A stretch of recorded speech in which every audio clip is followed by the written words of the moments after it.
இந்த முட்டை வச்சு என்ன பண்ணோம் இப்போ? இந்த டாஸ்க் பேர் பாத்தீங்க அப்படின்னா டோர்னடோ ஆம்லெட்.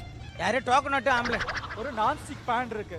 அதுல 2 எக்கை எடுத்து நல்லா உடைச்சிட்டு பீட் பண்ணிட்டு கொஞ்சம் அந்த பேன்ல ஆயில் போட்டு அந்த எக்கை போட்டுட்டு கொஞ்சம் குக் ஆன உடனே இந்த 2 சாப்ஸ்டிக் இருக்கு இல்லையா அதை வச்சுட்டு அப்படியே சென்டர்ல ஷேப் பண்ணி ஹோல்டு பண்ணிட்டு ஸ்லோவா அந்த பேனை ரொட்டேட் பண்ணீங்கன்னா ஃப்ளவர் மாதிரி ஒரு டிசைன் வரும். அதை எடுத்து தள்ள வச்சுப்பீங்க.